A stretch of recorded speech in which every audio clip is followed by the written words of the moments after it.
सबसे पहले हमें डिपॉजिट रिक्वेस्ट लगाने के लिए डिपॉजिट सेक्शन में जाना है और वहाँ USDT को सिलेक्ट करके यहाँ पे मैं 10 USDT ऐड करवाना चाहता हूँ। इसके बाद मैं अपने क्रिप्टो वॉलेट पे क्लिक करूँगा और यहाँ से मैं एक पेमेंट रिसीट को जनरेट करूँगा। ये पेमेंट रिसीट में मुझे सिर्फ ध्यान रखना है कि मेरा जो USDT हो TRC20 ही सिलेक्टेड हो, ना कि लिटकॉइन या ईथर। उसके बाद प्रोसीड पे करने के बाद मैं इस एड्रेस को कॉपी करूँगा जो मुझे बाइनेंस अकाउंट में पेस्ट करना है। बाइनेंस के इस होम पेज पे मैं वॉलेट पे क्लिक करके यहाँ सेकंड ऑप्शन पे जाऊँगा जहाँ डिपॉजिट एंड विड्रॉल ऑलरेडी लिखा हुआ है। जब ये विंडो खुल जाएगी उसके बाद मुझे ऊपर फिएट एंड स्पॉट के राइट हैंड साइड में डिपॉजिट के राइट में विड्रॉल दिख रहा है। मैं दोबारा विड्रॉल पे ही क्लिक करूँगा और मेरे पास विड्रॉल विंडो ओपन हो जाएगी। यहाँ सबसे पहले मैं कॉइन सेलेक्ट करूँगा जो कि है USDT। उसके बाद मुझे यहाँ पे एड्रेस डालना है जो मैंने ऑलरेडी XPO से कॉपी कर रखा है। मैं इसे दोबारा क्रॉस चेक करूँगा मैंने जो एड्रेस डाला है वो सही है या नहीं। और उसके बाद नेटवर्क चेंज में मैं TRC20 ही सिलेक्ट करूँगा। इतने स्टेप तो सभी सही कर रहे हैं और ये है मेन स्टेप। अब देखिए मुझे अगर वहाँ $10 डिपॉजिट करवाने हैं, यहाँ पे 10.00 समथिंग कुछ लिखा है, तो मैं यहाँ पे $10 डाल रहा हूँ लेकिन रिसीव्ड अमाउंट मुझे $9 ही आ रहा है और यही है गड़बड़। यहाँ अगर आप ये स्टेप कंप्लीट कर देंगे तो आपकी USDT मिसप्लेस हो जाएगी। आपको यहाँ पे $1 ज़्यादा हमेशा डाल के चलना है क्योंकि नेटवर्क फ़ी बाइनेंस की $1 है। अगर मैं यहाँ $11 जमा करवाता हूँ तब मुझे $10 रिसीव होंगे, बट अल्टीमेटली मुझे $10 से भी थोड़े सेंट्स ज़्यादा चाहिए।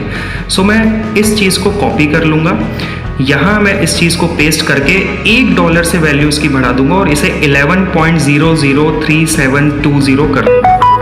ये है परफेक्ट वर्किंग। अगर आपको बाइनेंस से डिपॉजिट करवाना है आपको network fees already withdraw amount में इंक्लूड करनी होगी। इसकी वजह से अगर आप ये नहीं करेंगे तो आपकी USDT मिसप्लेस हो जाएगी और जिसकी रिकवरी करना बिल्कुल ना के बराबर है। अब मैं यहाँ कंटिन्यू पे क्लिक कर दूंगा, इस ट्रांजेक्शन को मैं प्रोसीड कर दूंगा। ट्रांजैक्शन को प्रोसीड करने के बाद ये मुझसे कुछ सिक्योरिटी कीज़ मांगेगा जो मेरे मोबाइल पे ही बाइनेंस ऐप के थ्रू वेरिफिकेशन आ जाता है। ये सारे नॉर्मल स्टेप्स हैं जो आप flow bye flow step by step कर सकते हैं।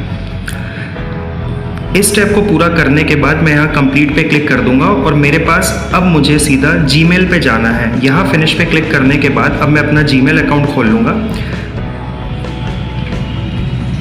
सबसे पहले आप XPO के ट्रांजैक्शन में देख सकते हैं अभी ये ट्रांजैक्शन पेंडिंग में आ रहा है। जीमेल पे क्लिक करते ही मुझे सबसे पहले मेल जो रिसीव होगा वो XPO से होगा कि मैंने एक $10 की रिक्वेस्ट लगाई है। अब मुझे नेक्स्ट मेल वेट करना है बाइनेंस का। बाइनेंस से मुझे कंफर्मेशन मेल आएगा जो कि मुझे ठीक 5 मिनट बाद आ गया है। बाइनेंस से मेरी USDT अब जा चुकी है। अब मुझे 3 से 5 मिनट और वेट करना होगा। मुझे XPO की तरफ से उसके वॉलेट मैनेजर की तरफ से एक मेल और आएगा कि हमें USDT रिसीव हो गई है। क्योंकि मैंने ऑलरेडी उनको पेमेंट फीस भी दे चुका हूँ $1, तो मुझे फुल्ली फॉर पेमेंट रिसीव्ड अपना USDT 10 इतना रिसीव हो चुका है। अगर मैं उधर $10 ही डालता तो मुझे पार्शियल पेमेंट का मेल आता और आपकी USDT वहाँ से गायब हो जाती।